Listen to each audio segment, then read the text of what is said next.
Voilà, ce matin, le message du Seigneur, en quelques mots, il se résume dans le sens que le Seigneur veut nous rappeler qu'il nous connaît tous. Il connaît nos besoins, il connaît toutes choses de nous. Dieu sait tout. On peut cacher beaucoup de choses à son épouse, beaucoup de choses à son époux. On peut cacher beaucoup de choses à son papa, sa maman, mais à Dieu, on ne peut rien cacher. Dieu connaît tout et Dieu sait tout. Et ce matin, en parlant de connaissance, de savoir, le Seigneur veut nous rappeler qu'il y a une foi qui lui plaît. Il connaît l'état de ta foi et non seulement il connaît cette foi, mais il y a une foi particulière qui lui plaît. C'est le titre du message. La foi qui plaît à Dieu, vous allez le voir dans le développement, c'est une foi qui est agissante pour un témoignage, mais un témoignage qui va être une bénédiction pour nous. Parce que la Bible définit ce témoignage comme un témoignage favorable. Et mardi, nous avons déjà entamé ce thème. La foi qui plaît à Dieu, c'est une foi qui va être agissante pour un témoignage favorable. Si Dieu nous appelle à avoir une foi agissante, c'est parce qu'il sait que dans la foi agissante, il y a des grandes bénédictions et c'est ce qu'il veut nous rappeler ce matin. Dieu veut bénir nos vies. Si je parle de foi, il est dit dans Hébreux 11:6, sans la foi, il est impossible. Donc c'est le deuxième verset. Sans la foi, il est impossible d'être agréable à Dieu. Qui veut une foi qui plaît à Dieu ce matin? Qui comprend ce matin l'importance d'avoir une foi qui plaît à Dieu? Parce que sans la foi, il est impossible d'être agréable à Dieu. Et souvent, lorsqu'on regarde les chrétiens, il faut être vrai. On aime juger, c'est dans notre nature humaine, on aime le jugement, on aime dire, allez, Mariucci, elle se dit chrétienne, mais est-ce qu'elle est vraiment chrétienne, Mariucci? Est-ce que sa foi, c'est vraiment... on aime faire ça, tout le monde le fait. Mais on aime moins bien le faire envers nous, n'est-ce pas? On n'aime pas se voir dans un miroir et se dire, tiens, moi je me dis chrétien, mais est-ce qu'on voit vraiment que je suis un chrétien? Est-ce que j'ai une foi qui plaît à Dieu, une foi agissante? On le fait tous. Et sur ce point, sachez que nous n'avons pas à plaire aux hommes. Parce que l'apôtre Paul le dit, j'ai ce verset. Et maintenant, est-ce la faveur, on parle de témoignage en faveur de nous, est-ce la faveur des hommes que je désire ou celle de Dieu? Paul disait... tout simplement, moi, je veux plaire à Dieu parce que c'est plaire à Dieu qui sera favorable à moi. Et d'ailleurs, autour de la foi, il est dit, or, sans la foi, il est impossible de lui être agréable, car il faut que celui qui s'approche de Dieu croit que Dieu existe et qu'il est le rémunérateur. C'est cette foi-là qui plaît à Dieu parce que Dieu veut nous accorder ses récompenses. Est-ce que je peux avoir un alléluia? Il y a rémunération dans la foi. Et ça, c'est ce que le diable essaie de ne pas nous faire croire. C'est que la foi qui est agréable à Dieu, elle est bénéfique, elle est favorable. Et aujourd'hui, on est dans un monde où on motive les gens à se dire chrétiens, mais à avoir une foi toute simple, superficielle, qui n'est pas agréable à Dieu et qui n'ira jamais chercher les récompenses que Dieu veut attribuer. On nous alimente avec une fausse foi. Le Seigneur, ce matin, veut vous rappeler qu'il veut vous accorder cette foi qui déplace les montagnes. Cette foi qui est une bénédiction pour ta vie, pour ton couple, pour ta famille, c'est une foi qui plaît à Dieu. Sans cette foi, il est impossible d'être agréable à Dieu et d'aller chercher les récompenses que Dieu veut nous donner. Vous allez le voir, c'est la Bible qui va vous parler ce matin. Ce n'est pas un homme, c'est un serviteur qui doit transmettre à travers le don que Dieu lui a donné le message de la parole de Dieu. Dans Hébreu, la foi est une démonstration des choses, on le voit au premier verset, des choses qu'on espère. Donc dans notre vie, Hein, si on marche pour les choses de l'éternité, ben on ne les voit pas, les choses éternelles, mais on les espère. Et nous, on sait qu'on marche dans ce sens parce qu'on sait qu'après la vie, il y a la vie éternelle, pour ne pas dire après la mort. Après la mort, il y a la vie éternelle. Et qu'on ne voit pas, c'est à cause d'elle que les anciens ont reçu un témoignage qui leur était favorable. Est-ce que nous voulons manifester cette foi qui montre un témoignage qui va être en notre faveur? Parce que nous ne voulons pas plaire au pasteur, nous ne voulons pas plaire à notre prochain, nous voulons plaire à Dieu. Ça sera un témoignage qui nous sera favorable. Ce matin, le Seigneur parle à son Église. Qui veut recevoir les bénédictions que Dieu a préparées d'avance? Voilà, une fois qu'il plaît à Dieu, je viens d'introduire le message et c'est pour qu'on puisse manifester un témoignage favorable. Et le texte qui va nous conduire, c'est un beau texte qui est repris dans Matthieu, on peut le montrer. C'est la première faveur que Dieu nous accorde dans la foi agissante, c'est que la foi agissante, elle détruit le mal.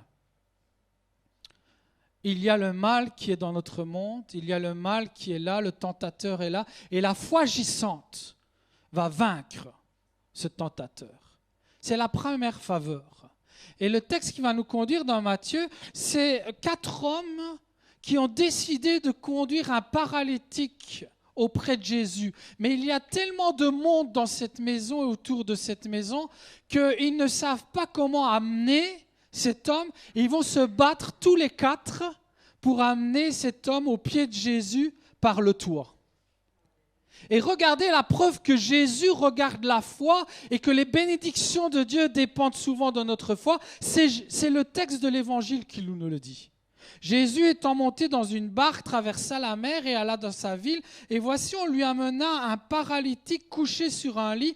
Jésus, voyant leur foi.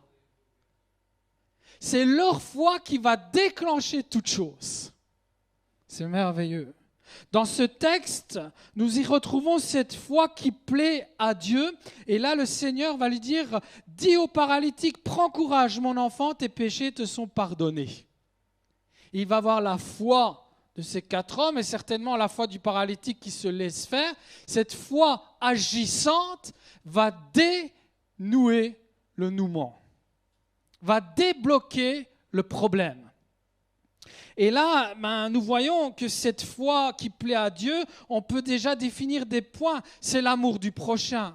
Ces 4 personnes qui, pour l'amour de leur ami, c'était certainement un ami, vont mettre leur foi en action. La foi agissante, c'est l'amour du prochain, c'est la compassion, mais c'est aussi relever des défis. Parce que là, ils vont relever un fameux défi. C'est de traverser la foule, de prendre des risques. Ils sont prêts à tout, ils vont relever des défis. C'est la foi agissante. Mais ce que j'aime, c'est que cette foi agissante, il est défini dans ce texte qu'elle va amener quoi? Le pardon des péchés. Il y a une victoire sur le péché dans la foi agissante. Qui est pécheur dans cette salle? Je me dis heureusement que j'ai levé la main, parce que sinon il n'y aurait personne qui aurait levé la main. On est tous pécheurs dans cette salle. Et on est tous à la merci de ce tentateur, de ce malin qui nous tente et qui nous donne tant de choses qui s'appellent péché dans ce monde. Et le salaire du péché, vous savez c'est quoi? C'est la mort. Mais dans la foi agissante, nous voyons que le résultat, ça va être quoi? Le pardon des péchés. Dans la foi agissante, il y a la victoire sur le mal. Qu'est-ce qui te tient? Ça peut être la cigarette, ça peut être l'alcool, ça peut être tant de choses qui te lient, qui t'empêchent de vivre la plénitude du Saint-Esprit, qui empêchent Dieu de venir t'envahir et de te remplir de ce fruit de l'Esprit qui est l'amour, la paix de Dieu. C'est plein de choses qui sont sales, qui s'appellent le péché. Dans la foi agissante, nous avons la victoire sur le péché. Je commence à en réveiller 2, 3. J'espère que tout doucement on va réveiller toute l'Église. Parce que c'est ce que le Saint-Esprit veut faire. Je suis parti en vacances. Et ne me dites pas que vous, ce n'était pas la même chose que moi. La tentation, elle était là. Tous les jours, elle était là devant moi. Je reviens de vacances, la tentation, elle est là. Tous les jours, elle est devant moi. Le tentateur est là. Dire le contraire, c'est être aveuglé, c'est déjà aller vers un fossé. Seigneur, la foi agissante nous donne la victoire sur le péché. Seigneur, je te loue et je te bénis. Tu es celui qui pardonne du péché, mais tu es celui aussi qui nous conduit loin du péché. Le paralytique, c'est une image extraordinaire que le Seigneur a utilisée parce que cet homme, la Bible peut nous faire croire qu'il était là, paralysé parce qu'il avait péché. Je ne le sais pas. Beaucoup de choses sont coulées, beaucoup d'encre a coulé sur cette histoire. Il est paralytique parce qu'il est pécheur. D'ailleurs, c'est pour ça que Jésus, la première chose qu'il fait, c'est pardonner ses péchés. Je ne le sais pas, mais je sais une chose, c'est que le péché est capable de nous rendre dans des situations comme le paralytique. Le péché peut nous amener plus loin qu'une maladie. Il nous amène à la mort. Ça, c'est la réalité. Le péché nous détruit. Le péché détruit les familles. Le péché détruit les couples. Le péché détruit nos nations. Mais la foi agissante nous donne la victoire sur le mal. Je peux avoir un amen ce matin. Seigneur, tu nous enseignes à avoir une foi agissante qui plaît à toi, pas parce que tu as besoin de plaire comme toutes ces top modèles qui veulent être les plus belles ou quoi que ce soit, qui veulent plaire au monde. Non, tu n'as pas besoin de plaire, toi, parce que tu es majestueux, tu es merveilleux. Mais tu veux qu'on te plaise parce que te plaire, c'est être sous ta protection divine. La foi agissante qui plaît à Dieu, c'est une foi qui nous donne la victoire sur le malin. Et nous pouvons demander pardon et nous lamenter tous les jours sur nos péchés, sur nos faiblesses. Mais il est temps, au lieu de se lamenter, de se lever et de vivre une foi agissante. Seigneur, viens par ton esprit. Le mal désire nous arrêter. Mais Dieu vient nous enseigner de nous remettre en marche dans une foi agissante. Et qui peut se sentir fort et capable par lui-même de vaincre le diable ? Tu es déjà trompé d'avance. Sans la foi agissante, et je ne parle pas d'une foi religieuse, nous allons le voir, la foi agissante, nous allons la voir. C'est quoi cette foi qui plaît à Dieu ? Nous ne pouvons pas vaincre le malin. Ne crois pas que tu peux aller à la fin de ta vie avec ton couple, avec ton mari, par tes forces. Parce que ça serait aller à l'encontre de celui qui a dit malheur à celui qui bâtit sa maison sur le sable. Parce qu'il est un insensé.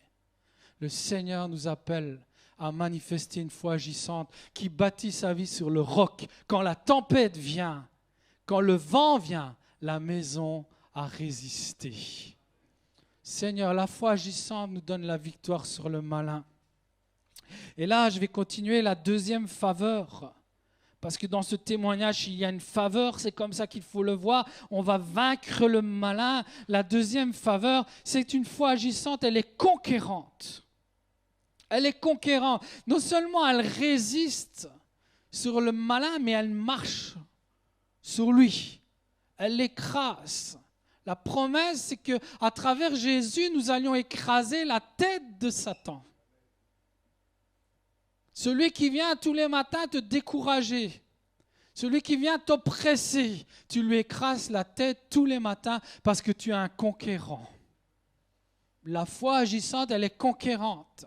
Ce n'est pas des chrétiens qu'il faut encourager depuis 30 ans, c'est des chrétiens qui encouragent.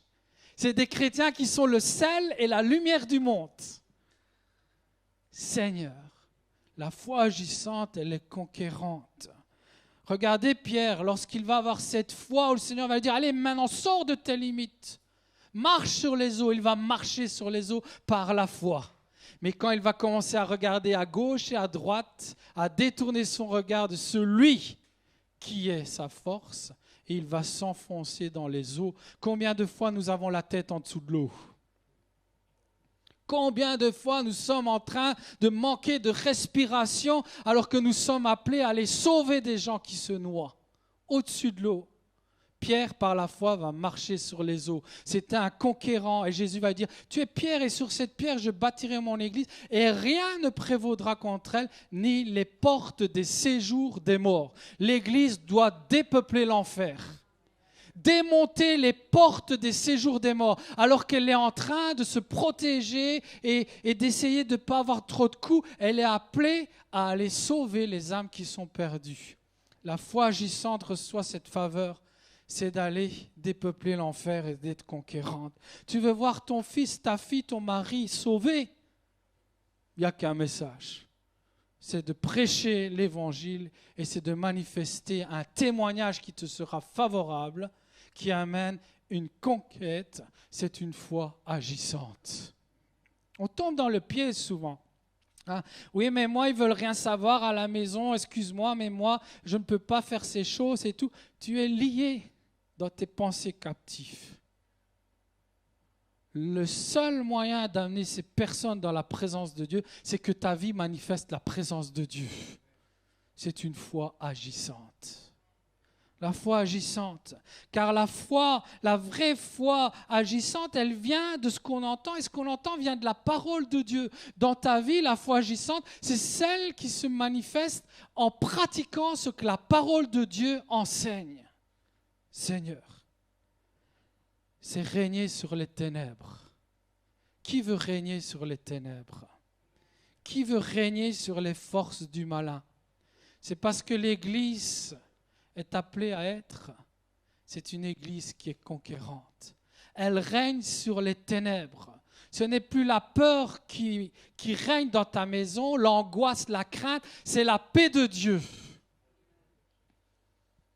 Et oui, on va avancer vers des temps où ce que la parole nous dit, on se demande où on en est, on est à des kilomètres de la vivre. Et ça va être comme ça, de pire en pire, où c'est les ténèbres qui vont régner. Parce que l'Église doit se mettre en marche. C'est elle la lumière. Une Église conquérante. Imaginez-vous, est-ce que vous croyez que l'Église de Renforcé-Bollay pourrait être vivante? Je n'ai pas fini. Elle pourrait être vivante avec des pierres qui sont mortes. Parce que l'Église, c'est un édifice vivant. C'est spirituel. Est-ce que l'Église de Bollay pourrait être vivante s'il n'y a pas de pierres vivantes? Ce n'est pas possible. Et pourtant, qui peut témoigner? Des bénédictions nous vivons quand les pierres vivantes se rassemblent et prient les uns pour les autres. Quand on se partage les fardeaux dans les batailles, quand la maladie est là, et la maladie est là, la sœur Firmina, elle vient le mardi, elle sent le frère et la sœur qui prie pour elle, il y a une pierre vivante qui est en train d'intercéder, en train de mettre la parole en pratique, en train de voir une foi agissante, ça lui réchauffe le cœur à la sœur. On sent la présence de Dieu, on sent le feu de Dieu parce qu'il y a des pierres vivantes, il y a des foi agissantes. Et il y a une conquête dans le terrain du diable, dans le terrain des ténèbres.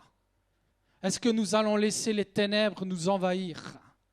Est-ce que nous allons laisser le péché régner, nous tenir, nous empêcher d'être conquérants? Ce matin, le Seigneur veut nous donner des victoires parce que c'est bénir nos vies qu'il veut faire, en nous enseignant d'avoir une foi qui lui plaît, une foi agissante. Est-ce que tu sais ce matin que le Seigneur connaît ta foi?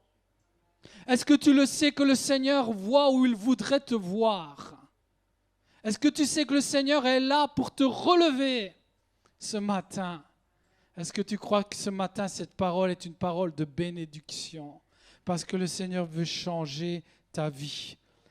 Nous avons été en Turquie avec mon épouse et très vite, ce qui m'intéressait, c'était de visiter un peu là où la première église est née, là où il y a eu des choses merveilleuses, un réveil. Au IVe siècle, au temps de Constantin, l'empereur romain, le christianisme va être la première religion de toute cette région. Grâce à qui? Pas grâce à Constantin.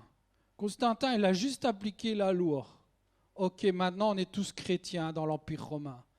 Mais parce que des hommes comme l'apôtre Paul ont manifesté une foi agissante, conquérante. On a visité une ville Sidée, impressionnant. À tous ceux qui disent la Turquie, allez voir la Turquie, vous allez voir, c'est magnifique. C'est normal, historiquement, c'est la transition entre l'Orient et l'Europe. De là, pendant des siècles et des siècles, il y a toujours eu des traversées de toutes les ethnies. C'est riche.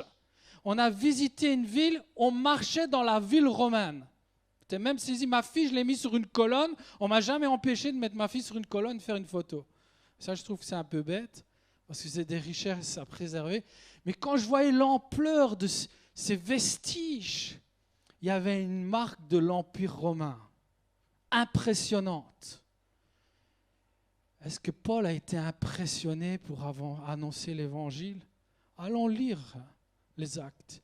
C'est vrai qu'il est dit, quand on parle de cette région, il est dit qu'ils vont se faire lapider, il va être tenu comme pour mort dans le chapitre 14 des Actes. On va le tirer en dehors de la ville et là il va se relever, allez lire après, il va continuer, lui il ne s'arrête pas, c'est un conquérant, c'est une foi agissante. Je vais le lire, regardez ce qu'il va dire. Alors survinrent d'Antioche et d'Icône des Juifs qui gagnèrent la foule et qui après avoir lapidé Paul, le traînèrent hors de la ville pensant qu'il était mort, mais les disciples l'ayant entouré, il se leva et entra dans la ville. Le lendemain il partit pour Derbe avec Barnabas. Quand ils eurent évangélisé cette ville et fait un certain nombre de disciples, ils retournèrent à Lystre, à Icône et à Antioche, fortifiant l'esprit des disciples, les exhortant à persévérer dans la foi. Wow!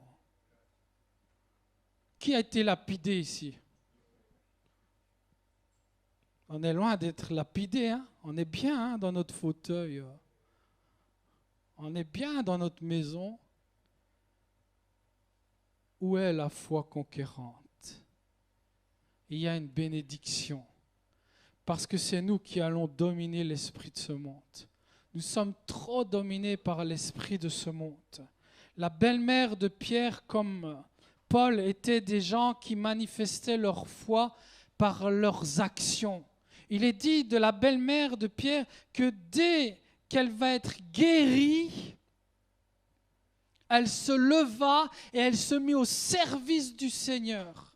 Paul va le dire dans ce texte que j'ai lu tout à l'heure. Et maintenant, est-ce la faveur des hommes que je désire ou celle de Dieu? Est-ce que je cherche à plaire aux hommes? Si je plaisais encore aux hommes, je ne serais pas serviteur de Christ. Des hommes avec une foi agissante qui pensent à servir le Seigneur étaient des conquérants. Qui a été guéri par le Seigneur? Qui veut, dès sa guérison, se dire « Seigneur, merci pour cette grâce. Je pouvais y rester dans cette maladie spirituelle ou physique, mais tu m'as guéri. Pourquoi? Pour que je te plaise et que je mette cette foi agissante en action. Parce que tu veux que je sois conquérant. Plus le diable qui domine mes journées où j'en ai marre, c'est la dépression. Je vais faire une déprime, j'en ai marre pour des cacahuètes. » Parce que tout simplement, c'est l'esprit du mal qui a l'emprise sur toi. Est-ce que l'Église de Christ comprend que le Seigneur veut la bénir et lui faire vivre dans sa vie la paix que ce monde ne peut pas lui donner, la joie de vivre que ce monde ne peut pas lui donner, pas en recherchant les choses de ce monde, les bienfaits de ce monde, mais en manifestant une foi agissante selon la parole de Dieu qui nous sera favorable. Qui avait à cœur de revenir et de se remettre en action à travers son Église cette année? Cette année, à l'aube d'une nouvelle année académique, le Seigneur veut nous encourager à manifester cette foi qui, malgré les difficultés, malgré les défis, sera notre force, parce qu'elle est basée sur la personne de Jésus-Christ. Et nous serons centrés sur une personne, celui qui nous décevra jamais, celui qui sera toujours là pour nous encourager, nous réconforter. Nos yeux seront sur celui qui nous amènera espérance, parce que la foi, c'est de marcher vers des choses qu'on ne voit pas. Seigneur, tu es notre espérance. J'arrive à la fin Nous le voyons à travers cette foi agissante. Matthieu, le Lévi, le péager, tu peux remettre en arrière, merci. Non, l'autre. Jésus sortit, il vit un publicain nommé Lévi assis au lieu des péagers. Il lui dit, suis-moi. Et laissant tout, il se leva et le suivit. Lévi lui donna un grand festin. Ce n'est pas une foi agissante, c'est une conversion radicale. Matthieu est un apôtre. Matthieu, il est dans la liste des apôtres, des 12 apôtres. Alors que Luc ne l'est pas, Marc ne l'est pas, mais Matthieu est un apôtre. Mais nous voyons la différence de la faveur qui est attribuée. C'est que dès qu'il a suivi Jésus, il s'est mis en action. Aujourd'hui, on le voit, nous, avec Mariana, Luana, on s'est vus pour organiser, avec leurs époux bien sûr, on s'est vus pour organiser la GAP. C'est difficile d'organiser des festins aujourd'hui, malgré les années de conversion que nous avons dans l'Église. Mettre tout le monde en marche pour avoir ce désir de faire un festin, un repas ensemble, ça devient difficile de se rassembler dans l'Église. Qui veut dire amen? Ça devient difficile de faire des choses pour Dieu. Mais là, la conversion radicale, une foi agissante, et qui va être conquérante, parce que l'objectif, regardez, un grand festin dans sa maison, et beaucoup de publicains et d'autres personnes étaient à table avec eux. Son désir, c'était que tous ses amis, les autres péagers, viennent écouter ce Jésus qui sauve. Une vraie conversion, elle est radicale. Elle nous appelle à nous mettre en action directement. Seigneur, merci. Il y a une pensée que vous verrez sur viechrétienne.net, je l'ai reçue récemment du pasteur David Porter, et elle m'a interpellé et je voulais utiliser un peu cette idée, parce que c'est l'idée de sa pensée. Il a pris l'image des oies sauvages. Vous avez déjà vu des oies sauvages? Celles qui traversent quand c'est les temps d'immigration. C'est les mêmes que les oies qui sont domestiques. La différence, et il prend cette image pour nous rappeler, est-ce que nous sommes des chrétiens comme ces oies sauvages qui voyagent? Et quand elles arrivent, le terme, j'ai dû le noter parce que j'ai dû qui criaillent. Elles criaillent. Le cri des oies, c'est criailler. Elles criaillent pour avertir qu'il y a un changement de saison. Elles avertissent quelque chose. Parce qu'elles partent et elles reviennent. Il y a un changement de saison. Comme l'Église, il dit, qui doit voyager, elle doit avertir les temps qui changent. Elle dit la différence avec les oies domestiques, c'est qu'elles criaillent pour se disputer. Elles sont toujours dans leur enclos et on les entend criailler comme les autres, mais c'est pour se quereller. Est-ce que l'Église est à l'image de ces oies sauvages ou de ces oies domestiques?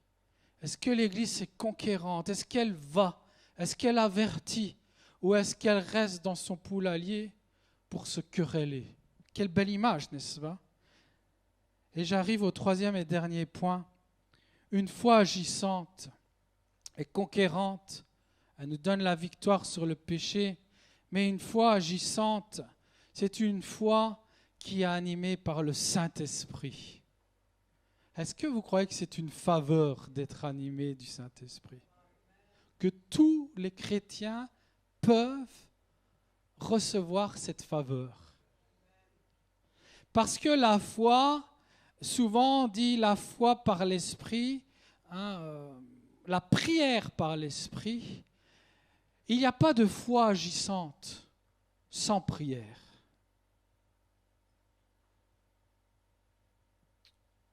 Je vais être dur, mais c'est une logique. Quelqu'un qui ne vit pas une foi agissante, c'est quelque part, il n'a pas une vie de prière. Je ne parle pas d'une foi agissante religieuse. On peut s'afficher religieux, comme les pharisiens le faisaient. Jésus, d'ailleurs, les reprenait.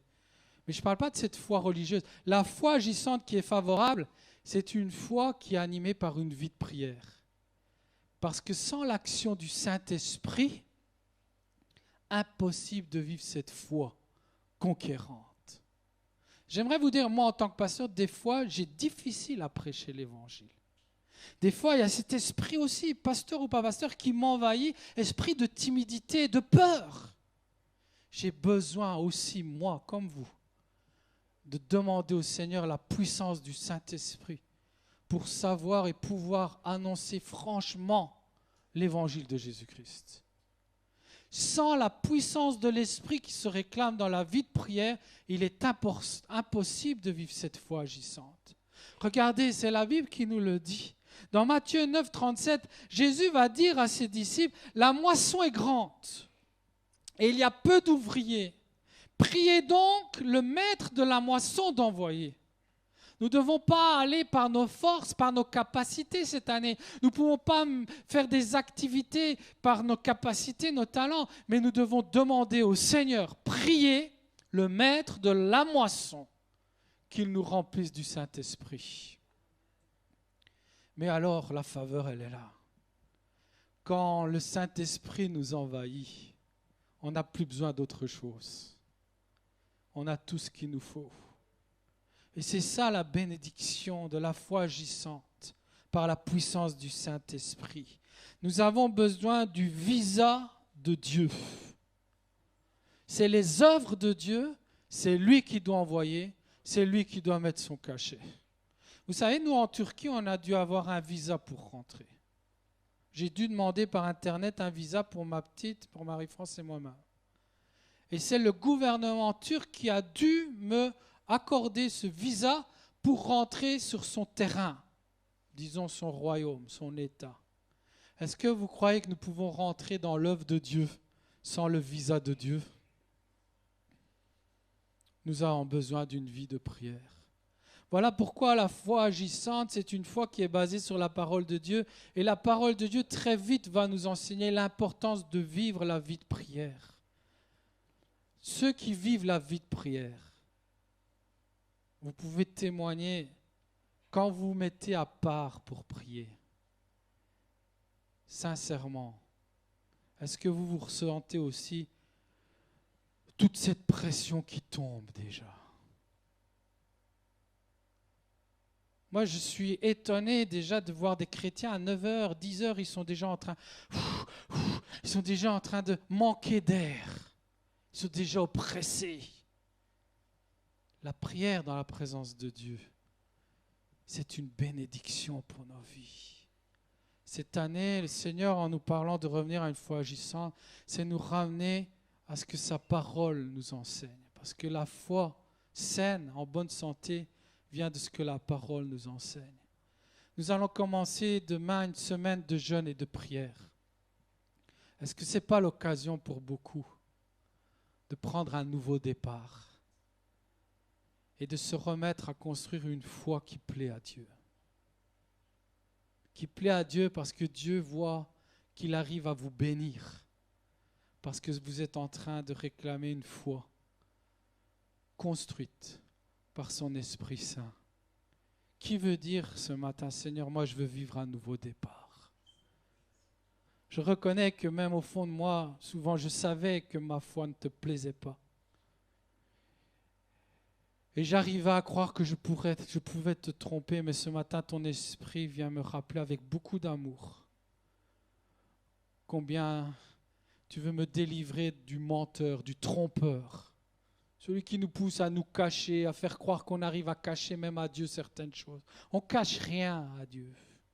On ne cache rien à Dieu. Dans ces derniers temps, je vois les chrétiens, ils sont en train de cacher de plus en plus de choses. Ils sont tellement tentés de pouvoir afficher certaines choses. On l'apprend par Facebook, par les réseaux et tout ça, ça marche bien, ce genre de communication. Mais au sein de l'Église, Seigneur, délivre-nous du malin, des œuvres du malin, du cachotier, du trompeur. Nous voulons manifester un témoignage qui nous sera favorable, Seigneur. Une foi agissante qui plaît à Dieu. Le visa de Dieu, c'est la prière par la foi. C'est vaincre l'ennemi Parce que le visa de Dieu, le Saint-Esprit va nous enseigner la prière. La prière, elle est définie comme une arme de Dieu. Voici les armes de Dieu, les armes que Dieu vous a données. Sans les armes de Dieu, impossible. Est-ce qu'on peut le dire? Est-ce qu'on peut être convaincu, au moins ça serait une bonne chose ce matin, d'être convaincu et de le dire, Seigneur, sans tes armes, je ne peux pas vaincre l'ennemi de mon âme. Est-ce qu'on peut le dire? Sans tes armes, Seigneur, je ne peux pas vaincre l'ennemi de mon âme. Soyons au moins déjà convaincus de cela. Et allons voir dans Éphésiens 6 les armes de Dieu cette semaine. Quel privilège d'être dans une église vivante, où tout est basé sur les prescriptions de base, de fondement de la parole de Dieu. Nous allons vivre la prière.